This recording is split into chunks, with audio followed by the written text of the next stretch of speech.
परीक्षित का जन्म हो गया है, धीरे धीरे वो समयानुसार बढ़ रहे हैं। लेकिन ये क्या, अर्जुन भगवान को छोड़ने गए थे लेकिन अभी तक लौट के वापस नहीं आए हैं। इधर युधिष्ठिर को अनेक प्रकार के अपशगुन दिख रहे हैं, कुछ समझ नहीं आ रहा है। नकुल सहदेव से वार्ता कर रहे हैं और दिन पे दिन बीते जा रहे हैं, अर्जुन अभी तक वापस नहीं आए, कारण क्या हो सकता है। और इधर धृतराष्ट्र के पास में विदुर जी एक दिन आते हैं और धृतराष्ट्र को बताते हैं कि तुम्हारा पूरा का पूरा जीवन क्लेशों से, दुखों से भरा, पहले ही कुछ प्रारब्ध ठीक नहीं था, इसलिए इस जन्म में तुम्हें नेत्रों की रोशनी नहीं मिली। और फिर तुम्हारे ऐसे पुत्र हुए जिन्होंने इतना बड़ा युद्ध ठान दिया, परमात्मा सामने हो करके भी तुम परमात्मा के हो नहीं पाए। अब भी समय है धृतराष्ट्र, अगर सुधारना चाहो, संवारना चाहो तो अपनी मृत्यु को संवार लो। धृतराष्ट्र रो पड़े और कहते हैं, विदुर भाई तुझे तो पता है मैं नेत्रहीन हूँ, अगर मैं जाऊंगा तो तुम्हें मुझे मार्ग दिखाना होगा। विदुर ने कहा, मैं वो सब करूंगा जिसकी आपको आवश्यकता है, लेकिन आप संकल्प लो कि आप भगवान के द्वार की ओर आगे बढ़ोगे। ये भाई वो तो ऐसा, जिस समय मीरा तुलसीदास जी के पास अपने पत्र को भेजी तो मीरा ने यही तो कहा था कि ये लोग मुझे संसार की ओर ढकेल रहे हैं, माया की ओर ढकेल रहे हैं, मैं क्या करूं, मेरा मन तो गोविंद में स्थापित हो चुका है। तुलसीदास जी ने यही कहा था, मीरा वो कभी तुम्हारा नहीं हो सकता जो भगवान का नहीं हो सकेगा।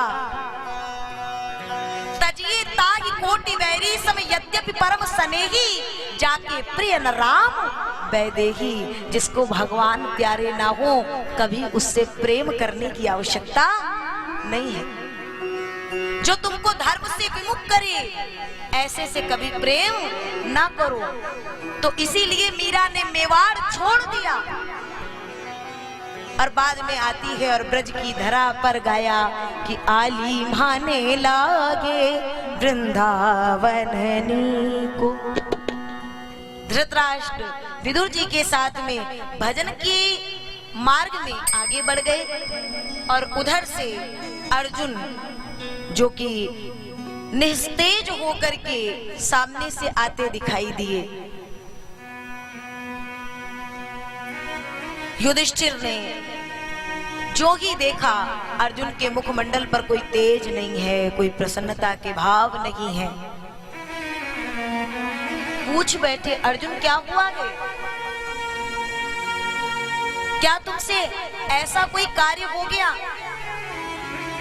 जो करने योग्य नहीं था? युधिष्ठिर पूछ रहे हैं और तब अर्जुन ने बताया, भैया जिनके कारण हम स्वयं को सनाथ मानते थे वो परमात्मा अब नहीं है, नहीं है, हम अनाथ हो गए हैं, क्योंकि कृष्ण तो हमें छोड़ करके स्वधाम गमन कर चुके हैं। अर्जुन ने अपनी बात बताई और कहा कि जाते जाते इस गांडीवधारी अर्जुन का मद भी चूर कर गए। कुछ कोल भिल्लों के रूप में मार्ग में कुछ लोग मिले हैं।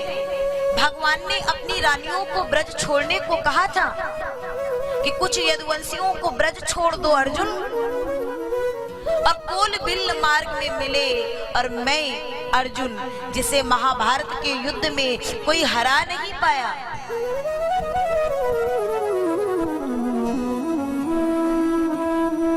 महाभारत के युद्ध में कोई हरा नहीं पाया, उन कोल बिल्लों ने मुझ अर्जुन को हरा दिया। और तब मुझे पता चला कि समय हो तो बलवान है, मानुष नहीं बलवान, बिल्ली ने लूटी गोपिका वही अर्जुन वही मान। अद्भुत राग है, इस पर कल गाएंगे। भिल्ली ने लूटी गोपिका वही अर्जुन वही बाण, कि मेरे पास अर्जुन वही है, गांडीव भी वही है, लेकिन भगवान की कृपा का वरद हस्त नहीं है, तो आज मैं कुछ भी कर नहीं पाया। हमारे पास बहुत सामर्थ्य हो और भगवत कृपा का वरद हस्त ना हो तो हमारी सामर्थ्य किसी काम की नहीं होगी। और जब भगवान ने युधिष्ठिर ने सुना तो उसी बालक को राजगद्दी दे दी, मतलब परीक्षित जी का राज्याभिषेक किए और समस्त पांडव द्रौपदी इत्यादि हिमालय की ओर प्रयाण कर गए हैं और धीरे धीरे सब भगवत चरणारविंदों में विलीन हो गए।